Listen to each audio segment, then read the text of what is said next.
farmacéutico es uno de los lobbies más influyentes del mundo. 应对挑战，力行力改，破解难题。 Las matemáticas tienen demasiado poder. Avecina una gran guerra entre la realidad virtual y la realidad aumentada.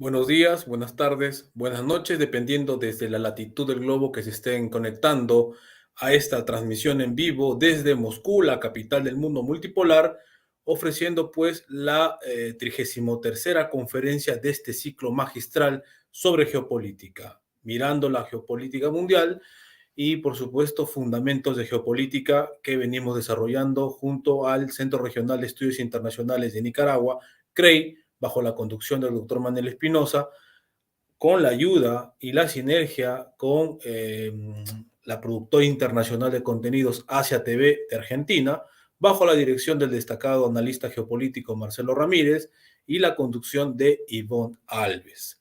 Asimismo, bueno, pues el espacio al que represento, que ustedes conocen, Proyecto Patria, espacio de reflexión crítica y estratégica del Perú, como siempre aquí pues una vez más presentando, ¿no? Y a la orden, su servidor Carlos Mamani Aliaga.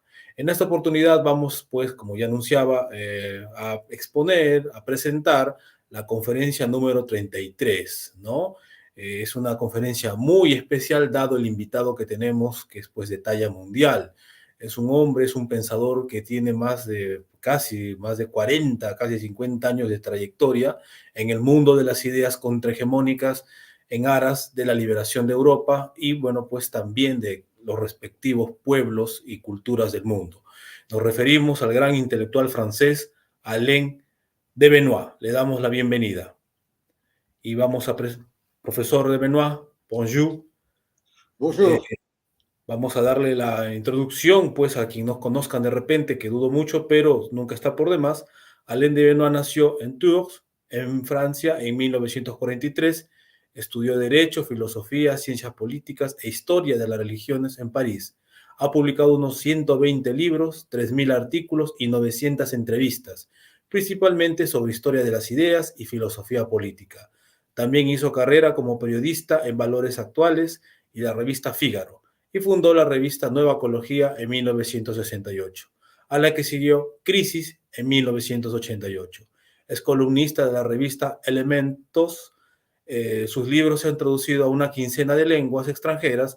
Entre sus últimas publicaciones destacan El Momento Populista de 2017, ¿Qué significa pensar?, del mismo año, Contra el liberalismo, La sociedad no es un mercado, del 2019, La capa de plomo, del 2020, El poder y la fe, del 2021, ¿Qué es la ideología de lo mismo?, del 2022, El exilio interior, del 2022, Nosotros y los otros, la identidad sin fantasmas, de este 2023, Germánica del 2023, Martin Buber, teórico de la reciprocidad, de este también 2023. Por decir algo de sus últimas producciones, sin mencionar una inmensa cantidad de trabajos pues, que ustedes pueden encontrar en diversas editoriales, diversas páginas web, ¿no? Adicionalmente podríamos decir que es uno de los grandes continuadores del pensamiento de la revolución conservadora alemana, que en su momento llamó Armin Möller, entre otros emprendimientos como el Grese y tantas otras, vamos a decir, aventuras político-intelectuales, que este hombre, pues, este señor Alain de Benoist, este profesor de talla mundial, egresado de la Sorbona, y bueno, pues es un referente mundial del pensamiento contrahegemónico antiliberal, o en todo caso es el que más formula una crítica estructural al sistema liberal, y es un honor tenerlo para este curso magistral, Fundamentos de la Geopolítica. Por supuesto, esta conferencia también, como ya habíamos anunciado, va a tener el apoyo, ¿no? En la traducción en simultáneo de nuestro colaborador permanente, el colombiano, el historiador colombiano, Juan Gabriel Caro Rivera. Bienvenido una vez más, hermano. Aquí estamos pues con el maestro Alain de Benoit y sin más que decir, le podríamos dar la palabra. Adelante, por favor. Bonjour, monsieur Alain de Benoit. Bonjour. C'est un honneur para nosotros vous recevoir quoi. Nós esperamos poder colaborar e inviter dans les autres espèces de este tipo el avenir a fin de hacer conocer vuestro pensamiento dentro del mundo hispanófono. Nuestra disertación de hoy por ejemplo, la multipolarité. Nós aimons donc exposer todo lo que vos volez sobre el sujet, vuestra perspectiva sobre la multipolaridad de un punto de vista espiritual, social, étnico, cultural, económico. Yo traduciré vos a propósito de la conferencia. Voulez donc fazer des pausas constantes para que je puisse traduire. Oui. Adelante. Ouais, je suis très content d'être avec vous aujourd'hui, de Oui. façon à faire le point sur toutes les questions autour de la multipolarité. Et je crois que le moment où nous parlons en ce moment est un moment historique. C'est la première fois que la puissance anglo-saxonne voit s'effondrer virtuellement le rêve de l'unipolarité. Jamais la contestation de l'unipolarité des États-Unis d'Amérique et de leurs alliés anglo-saxons ou européens n'a été aussi forte. Cuando yo abordo el tema de la multipolaridad, sobre todo me refiero desde diferentes puntos de vista, pero lo más importante es hablar sobre que la multipolaridad se opone al punto de vista de la unipolaridad propuesta por el mundo anglosajón. Continúo. Il faut se rappeler que lorsque l'Union soviétique s'est effondrée, les États-Unis ont conçu le rêve de passer d'un monde bilatéral à un monde unilatéral où ils contrôleraient l'ensemble du monde à partir de leur puissance singulière. C'était l'époque où Francis Fukuyama disait que l'histoire était terminée, que la démocratie libérale l'avait emporté à l'échelle planétaire, et on allait voir toute une série d'événements passionnants et très favorables aux États-Unis d'Amérique. Et ce que l'on a vu, c'est un retour de l'histoire qui aboutit au résultat inverse. Con la caída de la Unión Soviética se pasó a un mundo unipolar, es decir, un mundo unilateral donde los Estados Unidos tenía la predominancia. Se acabó esa idea de la bilateralidad, de un mundo bipolar que existía durante la Guerra Fría, y se pasa esto. Tanto es así que el teórico Francis Fukuyama habló directamente de que este mundo estaría basado sobre las ideas de la expansión del estilo de vida americano, de la democracia liberal por el resto del mundo, y que ahí, que a eso acabaría la historia, llegaría a lo que se conocería como el fin de la historia. Continue. À cette époque-là, les États-Unis parlaient volontiers de communauté internationale. Quand ils disaient la communauté internationale, ça voulait dire en réalité nous, les États-Unis, et nos vassaux ou nos alliés. Et aujourd'hui, on voit très bien concrètement que la communauté internationale, ce n'est plus eux. Lorsque l'on voit par exemple que la majorité des pays de la planète ont refusé de s'associer au programme de sanctions anti-russes décidé par l'Union européenne et les États-Unis d'Amérique, on comprend très bien que la communauté internationale est passée de l'autre côté. Ce sont les forces multipolaires qui représentent aujourd'hui la communauté internationale. Et de ce point de vue, il faut voir que la guerre en Ukraine a joué un rôle prodigieux d'accélérateur. Il y a une accélération du processus depuis le début de l'intervention russe en Ukraine, qui ne marque pas le début de la guerre en Ukraine, car celle-ci durait déjà depuis 2014, mais qui représente incontestablement un tournant.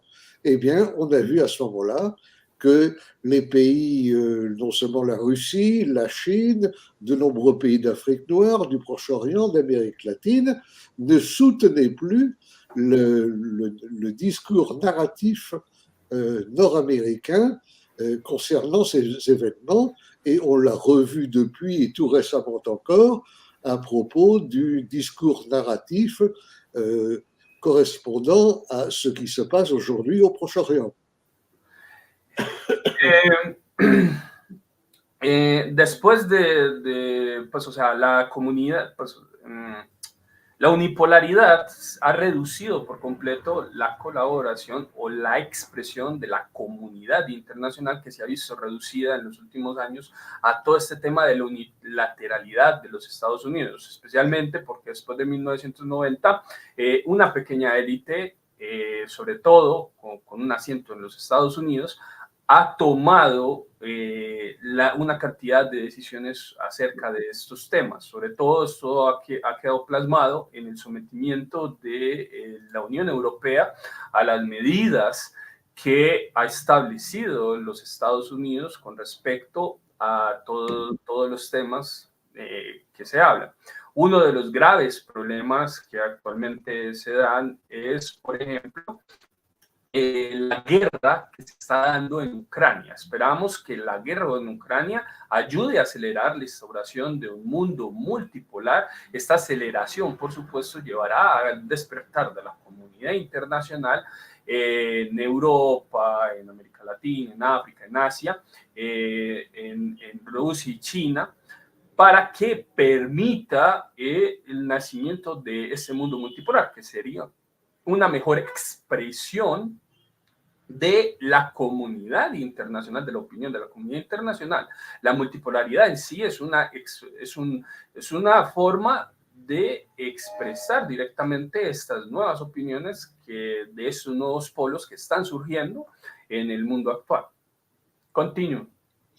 Alors, c'est évidemment un moment historique tout à fait nouveau qui permet de mettre en place les débuts d'un nouveau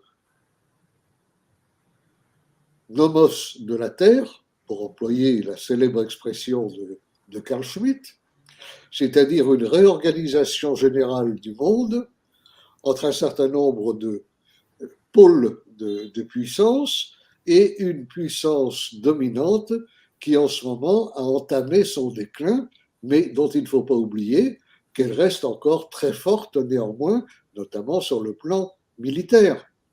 La mise en place d'un nouveau nomos de la Terre, cela veut dire que les choses se réorganisent selon les lois éternelles de la géopolitique sous tous ses aspects, l'opposition entre l'Occident collectif et le reste du monde, l'opposition entre les puissances maritimes de type anglo-saxon et les puissances continentales européennes et leurs alliés.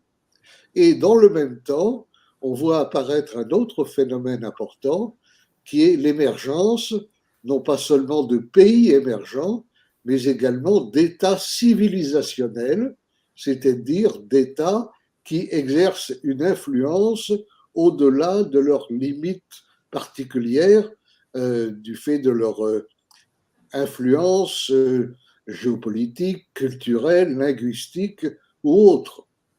Donc on voit se mettre en place un certain nombre de grands pôles avec évidemment des inconnus. Par exemple, et là je me tourne vers vous, par exemple en Amérique latine. Comment est-ce que ces phénomènes sont perçus et quelles conséquences cela peut-il avoir sur les différents pays latino-américains?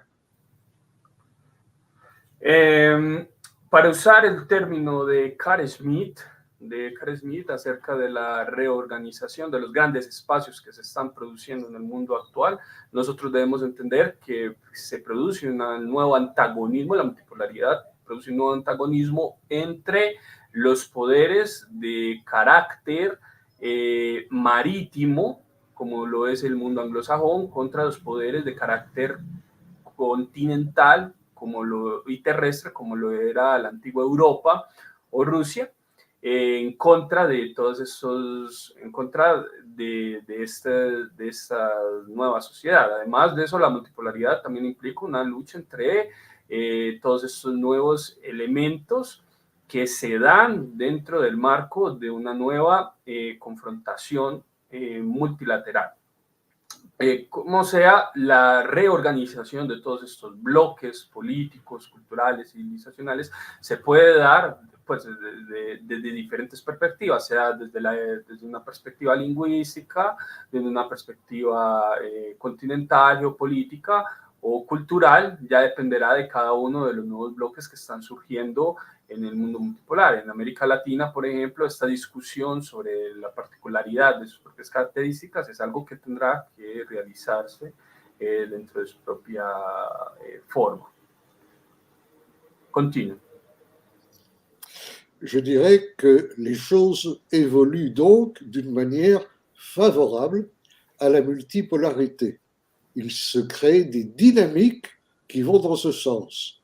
Mais il ne faut pas croire que tout cela va s'achever ou parvenir à un succès définitif à court terme. C'est un processus long qui est engagé, même s'il y a des phases d'accélération comme celle dans laquelle nous nous trouvons aujourd'hui.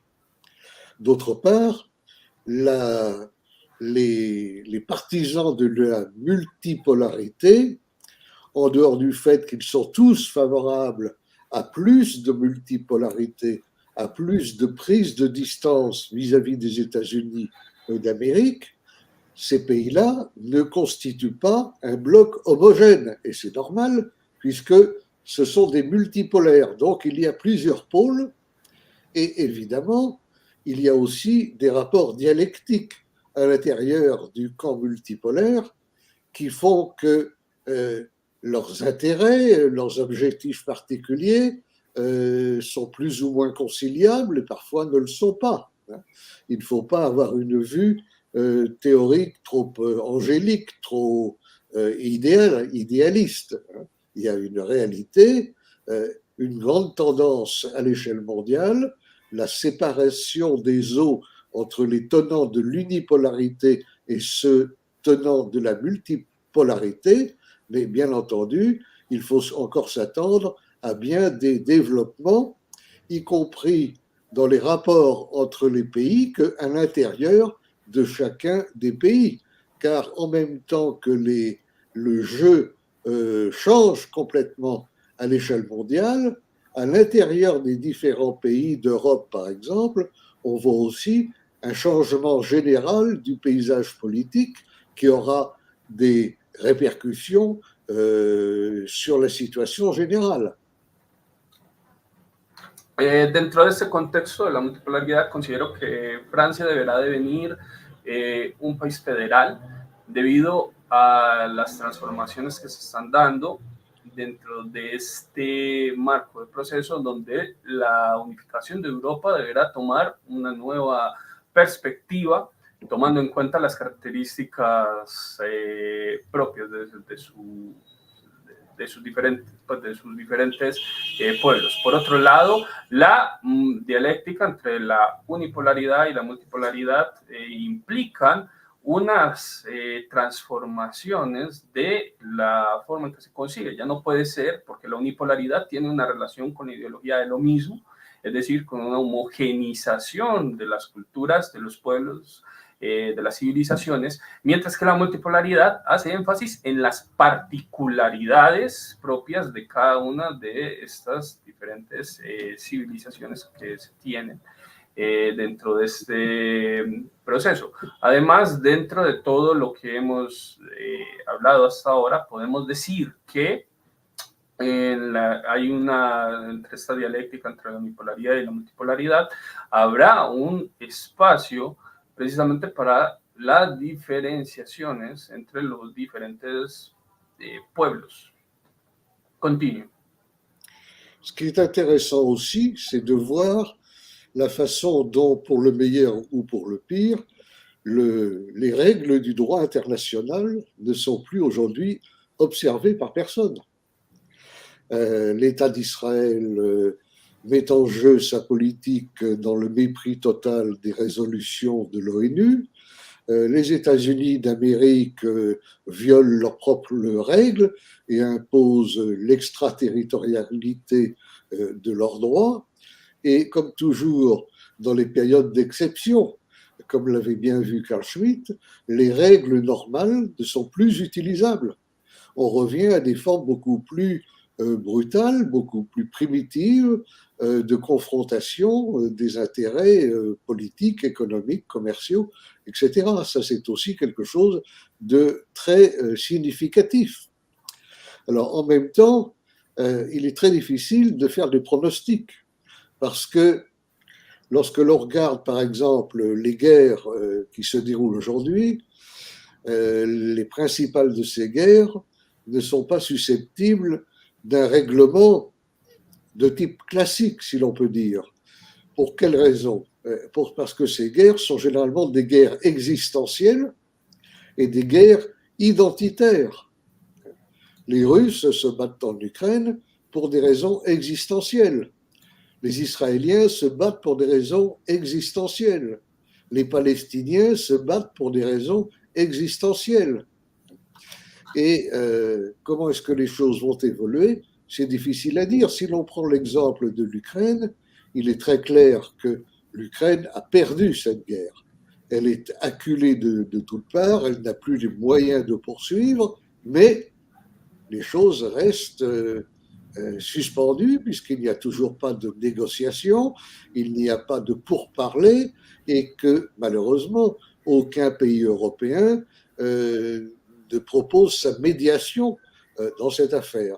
Donc, on voit mal comment les choses vont évoluer.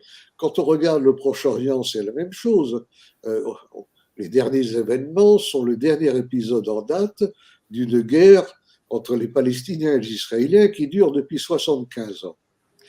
Et le degré d'intensité des haines des deux côtés atteint un tel sommet qu'on voit bien qu'on n'est plus dans le domaine purement politique ou ni même militaire, mais dans un domaine religieux. C'est une guerre métaphysique à certains égards. Et le propre des guerres métaphysiques, malheureusement, c'est qu'elles ne s'arrêtent jamais. Por ejemplo, tomemos el caso del conflicto árabe-israelí, en donde se está realizando pues una guerra y un conflicto abierto. Si nosotros volvemos sobre las ideas de Carl Schmitt, podríamos hablar de la aplicación de un estado de excepción. El estado de excepción entendido como preservación de la existencia pues, existencial de una entidad, pues en este caso un pueblo o un estado, tal y como se da. En los actual conflicto, pues, o sea, como ha demostrado los últimos años, todas esas, pues a diferencia de lo que plantean algunos, de que las soluciones primitivas, los conflictos y demás no iban a seguir dándose en el marco del mundo actual, no se han dado. Más bien ha sucedido todo lo contrario, como lo planteaba el pensador alemán, y hoy en día vemos cómo, desde un punto de vista existencial, Israel ataca a Palestina. Palestina. Palestina intenta mantenerse desde un punto de vista existencial, los diferentes países intentan mantenerse desde un punto de vista también existencial. Por lo tanto, para entender la consecuencia de todos estos conflictos que se están dando actualmente, nosotros debemos volver precisamente a estos problemas. En mi opinión, debería establecerse una forma de mediación por parte de Europa que, liberada del yugo que actualmente la reprime, pues, o sea, la maneja muy proamericano, debería servir como una especie de mediador entre ese conflicto árabe y palestino. Palestino-israelí. Debería servir como un medio para solucionar el conflicto palestino-israelí que se da desde este punto de vista existencial, el cual se está manejando en toda esta serie de conflictos. Entonces, la aceleración de estos procesos a través de una mediación dialogada entre las diferentes civilizaciones con las cuales están surgiendo actualmente, debería permitir la solución de una serie de conflictos que es muy probable que vayan estallando en los próximos años debido al debilitamiento del poder de los Estados Unidos. Continúe. C'est ce que l'on peut dire pour décrire la situation générale dans laquelle nous nous trouvons. Mais maintenant, sur des points plus précis, vous souhaitez peut-être que j'intervienne pour exprimer une opinion ou faire le point. Donc, je voudrais que vous me donniez quelques questions auxquelles je répondrai pour mieux m'adapter à ce que vous attendez de moi. Pues, o sea, ahora podríamos hablar sobre las cuestiones generales que algunos de ustedes tengan para preguntar.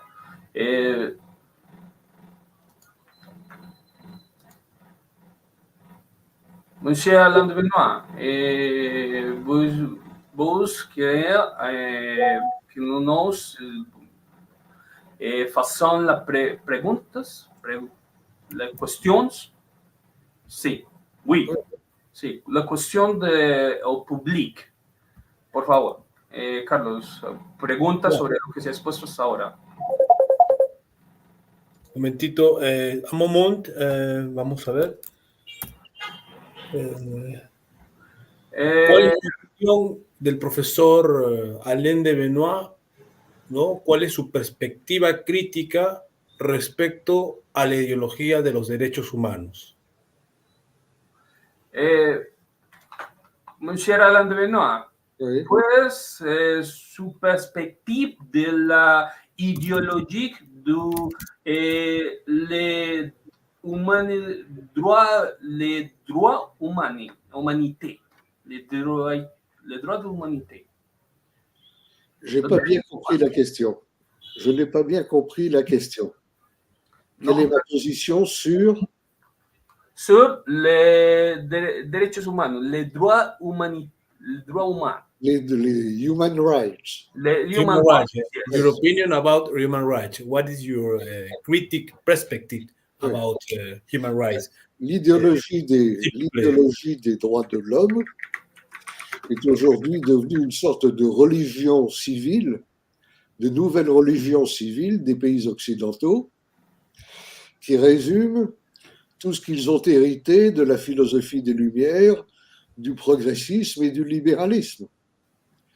C'est une idéologie qui est fondamentalement individualiste, qui ne s'intéresse pas aux collectivités, aux peuples, aux cultures, aux langues, mais qui veut défendre les libertés individuelles dans une perspective ethnocentrée, c'est-à-dire selon la définition du droit et de la personne que donne l'idéologie occidentale des droits de l'homme. Aujourd'hui, il est visible que cette idéologie n'a cessé d'être utilisée de manière hypocrite pour susciter des révolutions de couleur, pour susciter des contestations des autorités légitimes un peu partout dans le monde, comme une sorte de contrepoids dans une utilisation purement utilitaire. Les droits de l'homme sont constamment manipulés. Et ceux qui affirment les défendre partout dans le monde, en réalité, sont les premiers à les violer. Alors on peut aller plus loin et s'interroger sur l'essence même de l'idéologie des droits de l'homme. Et on s'aperçoit d'abord que c'est une idéologie qui n'est pas du tout universelle, qui est née à une époque précise, dans un endroit précis. C'est une idéologie occidentale et qui considère que le monde entier se compose d'occidentaux virtuels, en quelque sorte. La deuxième chose, c'est que la philosophie des droits de l'homme s'appuie sur une tradition philosophique particulière, la tradition du droit naturel moderne, qui est totalement différente et même opposée de la conception de la philosophie du droit dans l'Antiquité, en Grèce ou à Rome, par exemple. Donc, je dirais que l'idéologie des droits de l'homme, c'est une idéologie dont l'universalité est contestable et qui a été utilisée de manière manipulatoire beaucoup plus qu'elle n'a joué un rôle positif. Considero que la ideología de los derechos humanos se ha convertido en Occidente en una especie de religión secular que ha reemplazado por completo a los antiguos valores de las sociedades occidentales. Esta ideología surge más o menos en el siglo XVIII y ha ido ganando espacios hasta convertirse en una especie de concepción universal, dejando de lado todas las formas de particularismos o interrogaciones acerca de los particularismos sociales, culturales de las diferentes personas, pues, o sea, de los particularismos sociales como conceptos como la persona, que tiene un anclaje muy particular definido por su cultura, su sociedad, sus relaciones, etc. En la Francia, por ejemplo, esta ideología tiene un arraigo muy fuerte en su historia filosófica y cultural que precisamente les da nacimiento a la idea de los derechos humanos. En el mundo occidental actual, esta ideología de los derechos humanos se ha convertido en una forma universal, pues se ha convertido en una forma universal usada como excusa en muchas ocasiones por los poderes dominantes actuales para llevar a cabo una manipulación o interferencia en los asuntos de otros estados debido a la forma en que estos se han comportado en los últimos años. Las últimas guerras que ha lanzado Occidente precisamente van en este sentido y podemos decir que han ido desgastando poco a poco esta ideología que actualmente podría ser entendida como una ideología de lo mismo en el mundo actual. Bueno,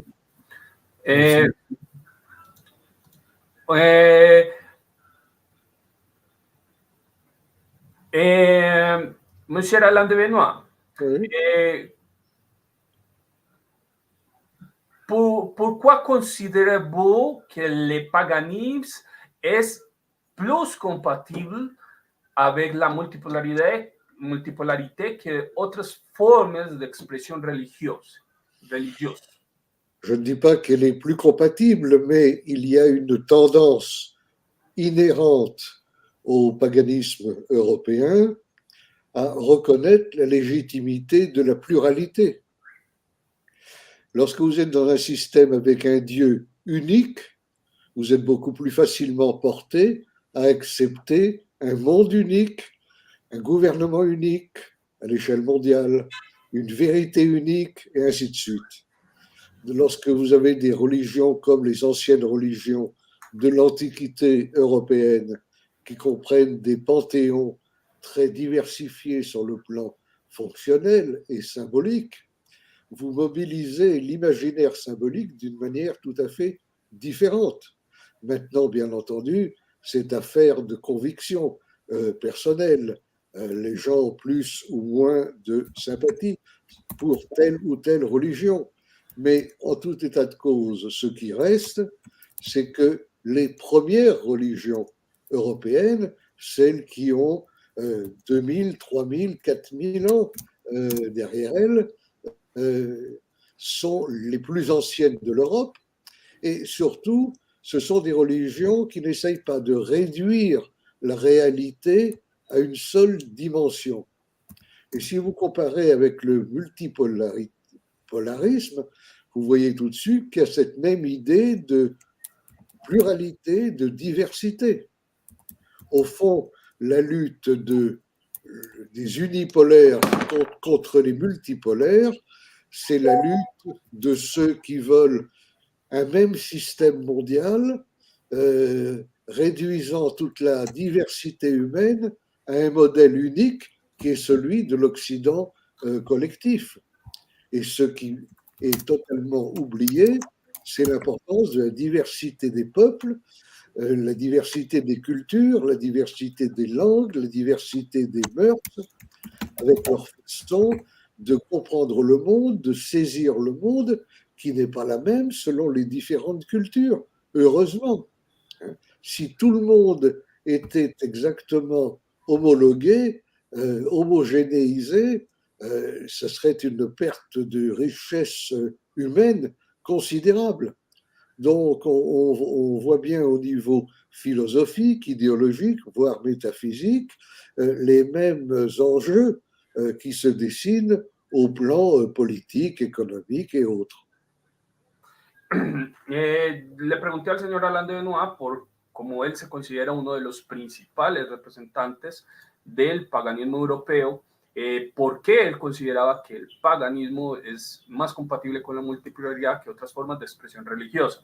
Él me respondió que él consideraba que las formas de expresión del paganismo europeo, que pueden rastrear sus orígenes a mucho tiempo atrás, de 1000, 4000, 5000 años de antigüedad, son formas de expresión de particularidades de los seres humanos. La conflicto entre la unipolaridad y la multipolaridad es un conflicto que se da entre estas diferentes expresiones religiosas, políticas, sociales, puntos de vista, que implican una lucha entre la homogeneidad y la diferencia. La unipolaridad implica una homogeneización de las formas de vida de los seres humanos en todas sus expresiones, incluyendo esta ideología de lo mismo universalista que impone sus mismos estándares a todos los pueblos del planeta, mientras que la multipolaridad precisamente plantea el rescate de todos aquellos elementos diversos, diferentes que hacen a los seres humanos, que constituyen la riqueza de la humanidad. O sea, esos puntos de vista pues, culturales, sociales, particularismos, religiosos, que forman parte de esos elementos constitutivos de nuestra propia existencia. Por lo tanto, en esta dialéctica de lucha entre la unipolaridad y la multipolaridad, la multipolaridad busca esto último desde nuestro punto de vista. Monsieur Alain de Benoit. Oui, un mot encore à propos des différences. C'est évidemment la question centrale. Nous voyons bien qu'il y a des différences entre les individus, entre les peuples, entre les civilisations, non pas qu'il y en ait qui soient meilleures que d'autres, mais simplement elles sont différentes. Alors, de deux choses l'une, soit on considère que ces différences, c'est un enrichissement, c'est une bonne chose, soit on considère que ces différences, finalement, elles ne comptent pas beaucoup, elles ne sont pas très importantes, elles sont transitoires, secondaires, et il faut faire comme si elles n'existaient pas. C'est-à-dire, on considère que les gens sont d'abord fondamentalement les mêmes, partout et toujours. C'est le vieux rêve de la philosophie des Lumières. Ou bien alors, on considère que les gens n'appartiennent à l'humanité que d'une façon médiate, c'est-à-dire par l'intermédiaire d'une culture, et non pas de façon immédiate comme s'ils étaient tous les mêmes. Donc il y a deux anthropologies fondatrices qui se combattent ici, très visiblement. Celles qui veulent faire disparaître la diversité du monde pour la soumettre à une loi unique, et ceux qui veulent au contraire la faire respecter. Et tout l'enjeu de la multipolarité, c'est justement que tous ces pays qui ont été à la remorque de la puissance anglo-saxonne et nord-américaine retrouvent leur personnalité et leur diversité, et que l'on parvienne surtout à comprendre que l'égalité n'est pas synonyme de mêmeté. Dire que les cultures sont égales, ce n'est pas dire qu'elles sont les mêmes. Dire que les hommes sont égaux aux femmes, ça ne veut pas dire qu'il n'y a pas de différence entre les hommes et les femmes. Aujourd'hui, c'est dans cette direction négative que se dirige toute une série de courants idéologiques, à commencer par la théorie du genre, par exemple, qui considère qu'il n'y a pas de différence biologique et physiologique entre les hommes et les femmes, que tout ça est une question de convention et que l'individu peut choisir à son gré ou selon ses désirs du moment le genre auquel il peut appartenir. C'est une très grave confusion entre l'appartenance sexuée et ce qui est du domaine des orientations ou des préférences sexuelles particulières, et toute autre chose. Donc, c'est cela le point important. L'égalité, ce n'est pas la mêmeté. Ce n'est pas la mêmeté. Soy un partidario de las diferencias en todos los sentidos. Desde el punto de vista antropológico, es obvio que existen fuertes diferencias entre las diferentes etnias, pueblos, civilizaciones, que hacen parte, digamos, de la riqueza humana tal y como nosotros la concebimos. La antropología ha demostrado que todo, desde el punto de vista espacial, los seres humanos desarrollamos diferencias culturales precisamente porque la cultura se convierte en ese medio, en ese intermedio a través del cual los seres humanos, los individuos establecen sus relaciones comunales con el resto de la sociedad por medio de esas intermediaciones que se dan entre nosotros mismos. La cultura sirve como ese elemento de transformación de las cosas. Ahora bien, la ideología de lo mismo, que es la que quiere imponer la unipolaridad, plantea una destrucción de todos los particularismos, diferencias culturales, sociales, que van incluso más allá de las diferenciaciones físicas o biológicas malentendidas entre los diferentes pueblos tal y como existen. Entonces, en este sentido, incluso, por ejemplo, se plantea desde la homogenización del mundo, de la unipolaridad, la destrucción de nuestras propias diferencias sexuales de los seres humanos, eliminadas pues a través de una igualación total y una homogeneización total de las formas culturales. Las diferencias sexuales, por ejemplo, parecen ser tomadas como base del ataque de las nuevas formas de la ideología de lo mismo. Continúo. O ya. Ok. ¿Eso es todo? Ahí tengo un par de preguntas con Gabriel. Sí. Pero antes de, por supuesto, siempre dar la bienvenida al director del Centro Regional de Estudios Internacionales de Nicaragua, el doctor Manuel Espinosa. Bienvenido, doctor Manuel Espinosa.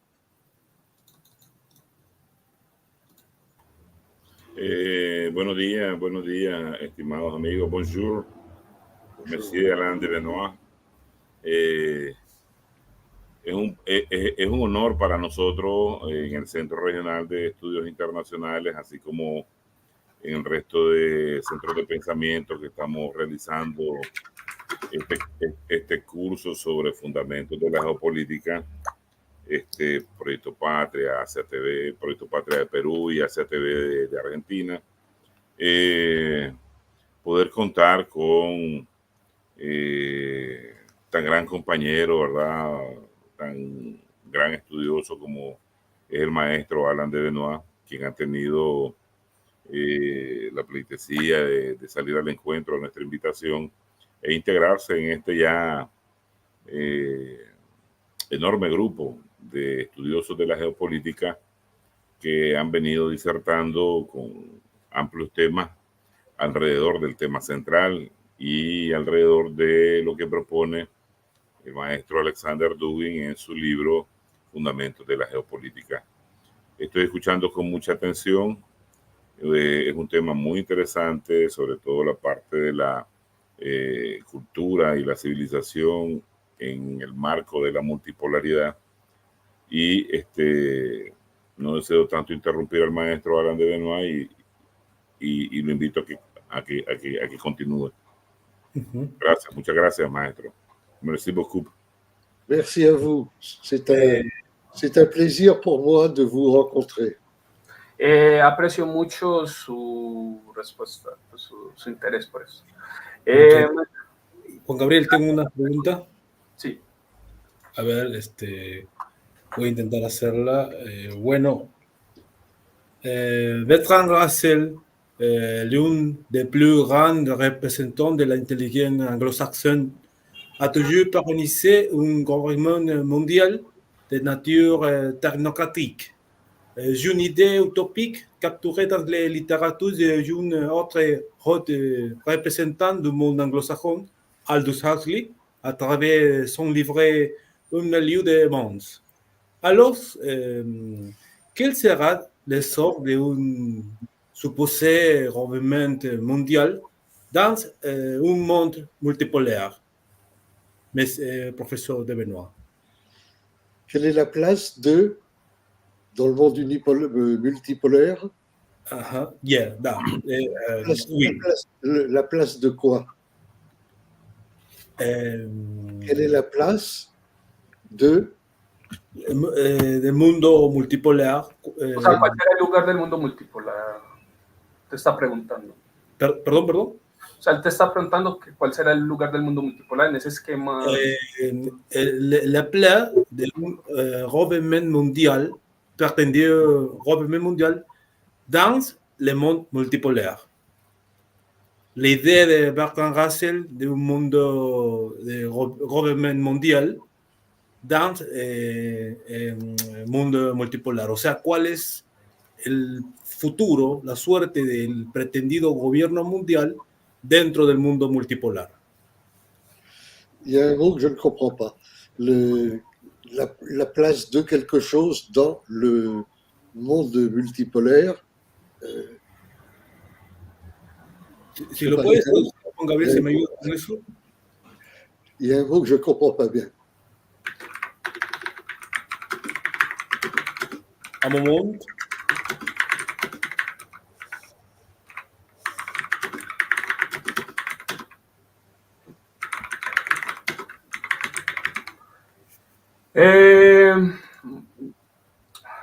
Monsieur Alain de Benoit, quelle sera la place du monde multipolaire face à un gouvernement mondial? Je crois que d'abord, il n'y a pas de gouvernement mondial. Certains voudraient qu'il y ait un gouvernement mondial, mais il n'y en a pas, et il n'y en aura jamais.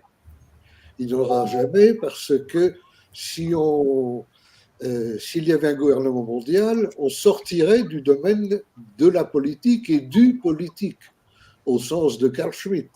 Pour Carl Schmitt, pour qu'il y ait de la politique, il faut qu'il y ait au moins deux entités politiques différentes. S'il n'y en a qu'une seule, on n'est plus dans la politique, on est dans la gestion. Et ceux qui croient, par exemple, que s'il y avait un gouvernement mondial, il n'y aurait plus de guerre, ils se trompent totalement. Il y aurait toujours des guerres, sauf que ces guerres seraient des guerres civiles. Donc, ça c'est le vieux rêve du monde de l'autorité mondiale et toutes les questions qui se posent alors. Quelle serait la légitimité d'un tel gouvernement? Quels sont les critères de sa légitimité? Qui consentirait à le reconnaître comme légitime et sur quelle base? On voit bien tout de suite qu'il suffirait que tel ou tel pays ou groupe de pays refuse de le reconnaître pour que, du même coup, ce gouvernement perdrait son autorité. D'autant plus que quelles sont les forces particulières qui seraient à sa disposition. Donc là, on est beaucoup plus dans le domaine de la science-fiction que dans le domaine de la projection réaliste sur le plan politique ou géopolitique.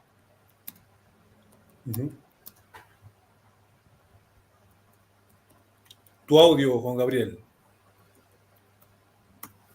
La pregunta pues, que él dice fue cuál sería el lugar de un gobierno mundial en un mundo multipolar frente, pues, del mundo multipolar frente a un gobierno mundial. Dice que no puede haber un gobierno mundial en la idea de un mundo multipolar, precisamente porque la política como tal se basa sobre la diferencia. Como lo dice Carl Schmitt, siempre existen diferencias. La política es el lugar donde se dan precisamente las diferencias y los antagonismos entre los diferentes sistemas o las diferentes clasificaciones que los seres humanos tenemos, y frente a eso, precisamente desde un punto de vista realista político, estas diferencias se basan sobre un tema también de la legitimidad, y la legitimidad y lo que cada uno elige, que es la, pues, consciente sobre la legitimidad, está basado sobre particularidades, es decir, sobre particularismos de las personas, tales como, pues, de los diferentes pueblos, deciden que es lo legítimo.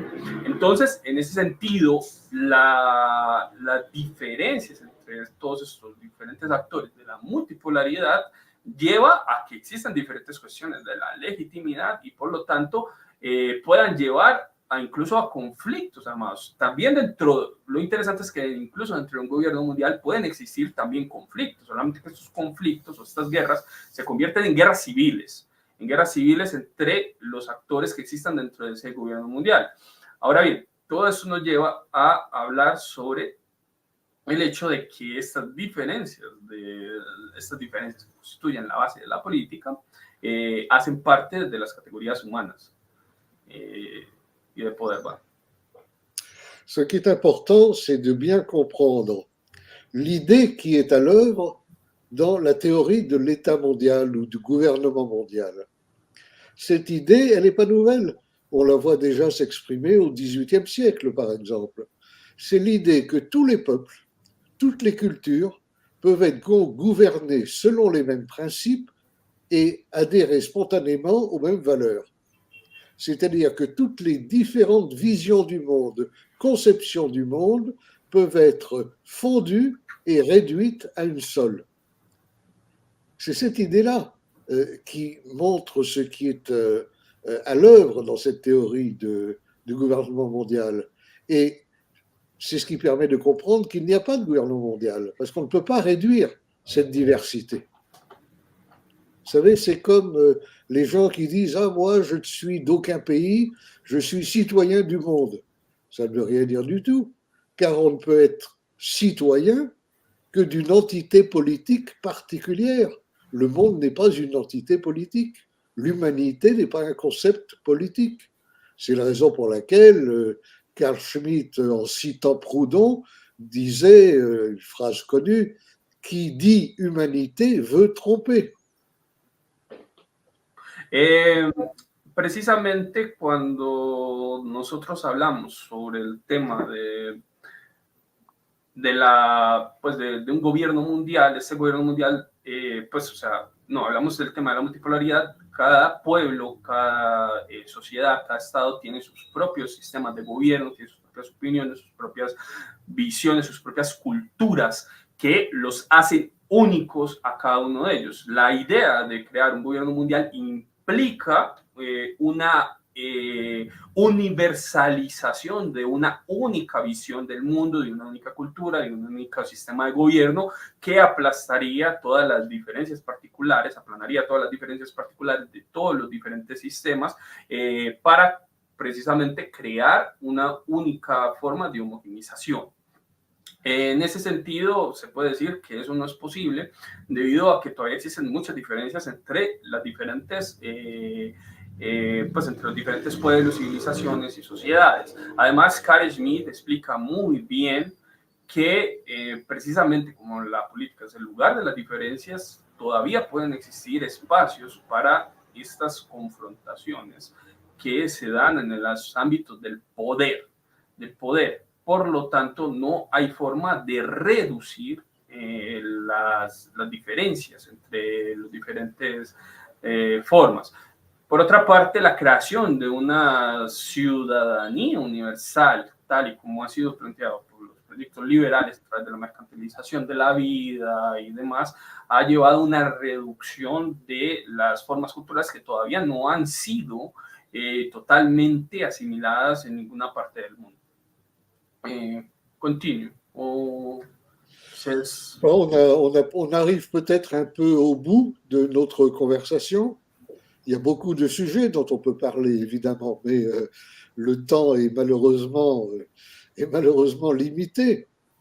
Moi, j'ai beaucoup de plaisir, en tout cas, à parler avec vous parce que je ne suis pas un spécialiste des pays dans lesquels vous vivez, je le regrette, mais donc je suis toujours à la recherche d'informations et d'opinions dans des domaines que je connais mal. Cette conversation avec vous. Merci beaucoup, Alain de Benoit, pour participer dans notre journée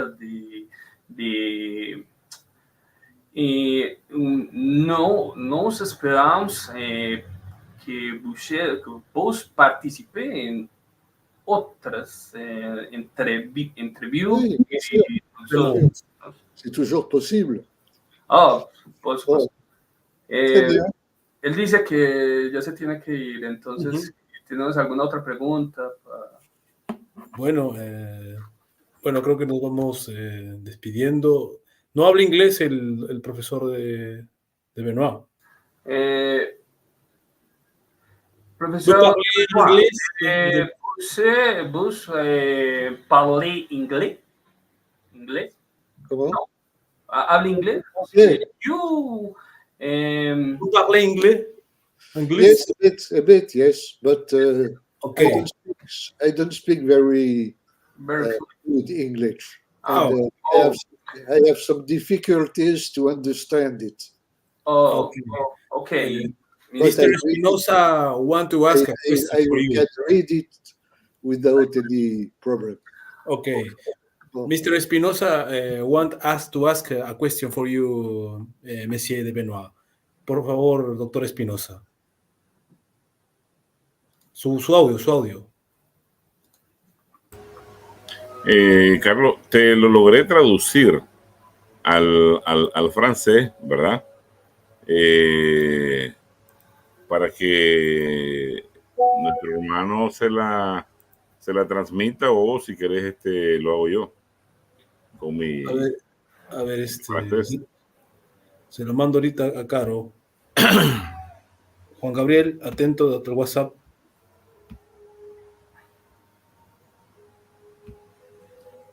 Se lo puedo decir yo, si querés. Sí, bueno, si lo puede, porque ya se lo mandé por si acaso. Ok. Bueno, ahí él repara. Monsieur Alain de Benoit, una pregunta. Perdón. ¿Es necesario que no solamente el changement de l'ordre mundial influenciará la deconstrucción o el renforcement de la cultura, mas quel changement radical et non cosmétique effectué progressivamente avec le changement des modèles économiques mondial capitalistes? Tous les phénomènes dont vous parlez ont des racines anciennes. Il y a des accélérations dans l'histoire, mais les problématiques, quand on en fait la généalogie, remontent toujours loin. L'actuelle déconstruction qu'on a vue s'accélérer, elle a des racines il y a plusieurs décennies. Certaines remontent même au-delà de la dernière guerre mondiale. Donc le capitalisme aujourd'hui n'est pas exactement le capitalisme du 19e siècle, que le vieux capitalisme industriel et marchand. C'est aujourd'hui un capitalisme surtout financier, dématérialisé, qui fait appel à des techniques très sophistiquées comme l'intelligence artificielle, par exemple. Et ce qui est important, c'est de comprendre que le capitalisme, ce n'est pas seulement la classe sociale des banquiers, ou ce n'est pas seulement les marchés financiers. C'est un système qui a sa propre anthropologie. Marcel Mauss disait c'est un fait social total, c'est-à-dire que Marx l'avait bien vu d'ailleurs, c'est un phénomène qui entraîne une modification des rapports sociaux pour créer toujours des types humains compatibles avec les obsessions du capitalisme, c'est-à-dire le toujours plus de marché, toujours plus de profit, toujours plus d'échanges de marchandises, toujours plus de valeur d'échange par rapport à la valeur d'usage, et ainsi de suite. Mais là, c'est un sujet qui nous emmènerait extrêmement loin pour plusieurs heures si on l'abordait dans le détail. El señor Alain Denois dice que, pues, o sea, la pregunta es exactamente, pues, sobre el problema de la deconstrucción, pues, de las sociedades actuales por medio del poder, el problema del capitalismo. El señor Alain Denois dice que él ha escrito mucho sobre el tema del capitalismo en los últimos tiempos, especialmente sobre el problema de que la sociedad actual se ha mercantilizado. O sea, ha mercantilizado por completo todos los sistemas que tenían que ver. Esto ha sobrepasado incluso los términos de las clases, o sea, el capitalismo incluso ha sobrepasado los términos de las clases, convirtiendo y mercantilizando toda una serie de procesos humanos que antes no hacían, afectando y reduciendo, de hecho, o llevando una deconstrucción misma de la antropología humana a través de todos estos procesos económicos que se basan sobre el libre mercado, la ganancia, el poder adquisitivo, etcétera. Para romper con este ciclo del proceso del mercado capitalista se tiene que precisamente romper con esa idea de, pues, o sea, sobrepasar el tema, pasar de valor de cambio al valor de uso, pensar mejor los sistemas de desmercantilización, incluso de la vida humana, y poder deconstruir todos estos procesos de explotación que incluso hoy en día amenazan nuestro planeta, o sea, amenazan incluso el medio ambiente y la ecología. Todo eso lo tenemos que manejar. Muy bien, merci beaucoup pour tout, monsieur Alain Denois. Merci, à bientôt, bon travail et un abrazo fuerte. Merci beaucoup, professeur de Benoît. C'est un grand honneur de vous accueillir dans cette série de conférences sur la géopolitique sans précédent dans le monde hispanophone. Au nom de toute l'organisation de ce grand événement, chère République, notre profonde admiration pour la longue et prolifique carrière de résistance intellectuelle contre toute manifestation d'homogénéisation, d'uniformisation culturelle postmoderne, du totalitarisme libéral, contre les différences civilisationnelles légitimes des peuples de tout le monde. Non? Merci beaucoup, maître Alain de Benoit. Très bien, muy bien.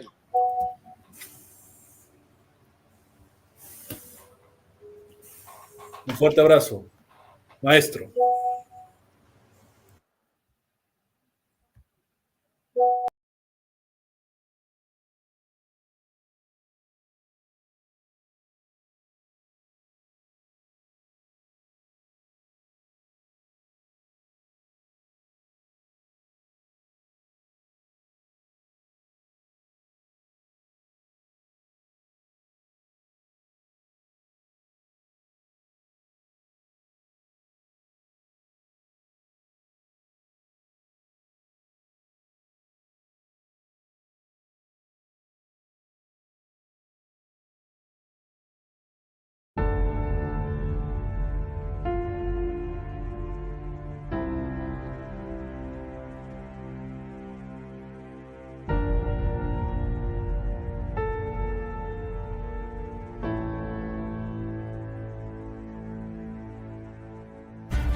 El farmacéutico es uno de los lobbies más influyentes del mundo. 应对挑战，力请力破解。 Конечно, должны работать кооперативно, должны Las matemáticas tienen demasiado poder. Avecina una gran guerra entre la realidad virtual y la realidad aumentada. runs on a low sampling rate, which is what creates stereotypes.